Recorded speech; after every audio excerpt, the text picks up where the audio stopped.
Hi అండి, ఎలా ఉన్నారు? ఈరోజు మనం పాల తాలికలు చేసుకుందాం. అమ్మవారికి ప్రసాదంగా పెట్టడానికి ఈజీగా చూపిస్తున్నాను.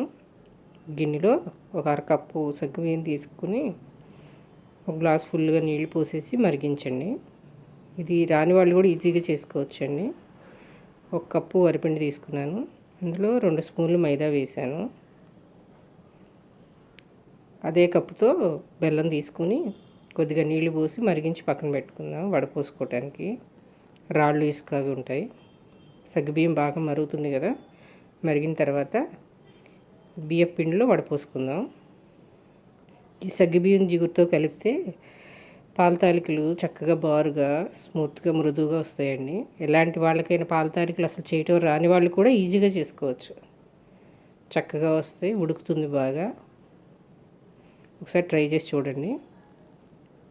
సగ్గుబియ్యం జిగురు వాటర్ ఉంటాయి కదా, అవి పోసి కలుపుతూ ఇంకొన్ని నీళ్ళు పోసి పక్కన స్టవ్ మీద పెట్టుకోండి, బాగా ఉడుకుతాయి. ఇప్పుడు ఒక గిన్నె పెట్టుకుని అందులో కొంచెం నీళ్లు పోసాను. ఒక టీ గ్లాస్ నీళ్ళు, ఒక 1/2 లీటర్ పాలు పోసాను. నేను అచ్చంగా పాలలో ఉడికిస్తున్నాను. పాలు అడుగంటుతాయి అని కొంచెం చిన్న టీ గ్లాస్ నీళ్లు పోసాను. ఇప్పుడు మనం కలుపుకున్న పిండిని చక్రాల గిద్దల్లో ఒత్తుకుందాం. ఎందుకంటే బెల్లం కరిగింది కదా, సగ్గుబియ్యం కూడా ఉడికిపోయినాయి, పక్కన పెట్టుకుందాం. ఇప్పుడు పాలు బాగా మరిగిన తర్వాత మనం కలిపి గిద్దల్లో పెట్టుకున్న పిండి ఉంది కదా, అది ఒత్తుకుందాం. చూడండి, ఎక్కడ ముక్క అవ్వకుండా బారుగా వస్తున్నాయి. అలా ఒత్తుకున్నాక సిమ్లో పెట్టి ఒత్తుకోండి, లేకపోతే పొంగిపోతాయి పాలు. సిమ్లో పెట్టి ఒత్తుకున్న తర్వాత కొంచెం సెగబెట్టండి. సెగబెడితే స్లోగా ఉడుకుతుంది. గంటితో తిప్పొద్దండి, ముక్కలు అయిపోతాయి. కొంచెం ఉడికిన తర్వాత అప్పుడు స్లోగా కదిలిస్తూ ఉండండి. గిద్దల్లో మనకు కొంచెం పిండి మిగులుతుంది.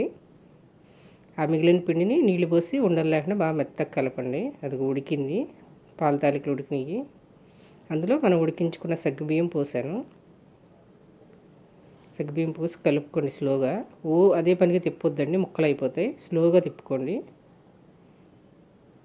ఇక్కడ మనం పిండి మిగిలిన పిండి కలిపి పెట్టుకున్నాం కదా, అది ఉండలు లేకుండా వడపోసి దాంట్లో కలుపుకుంటున్నాను. ఇది ఎందుకు అంటే జిగురు కోసం అండి. పాల తాలికలు నీళ్ళగా పలచగా లేకుండా చిక్కగా ఉండటానికి. ఒక 10 నిమిషాలు సిమ్లో పెట్టి ఉడికించిన తర్వాత మనం కరిగించుకున్న బెల్లం కలుపుకుందాం.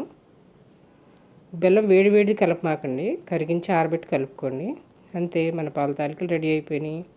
ఇది ఎలా ఉందో చేసుకుని తిని చూసి లైక్ చేయండి, షేర్ చేయండి, నచ్చితే సబ్స్క్రైబ్ చేయండి. ఎలా ఉందో కామెంట్ చేయండి.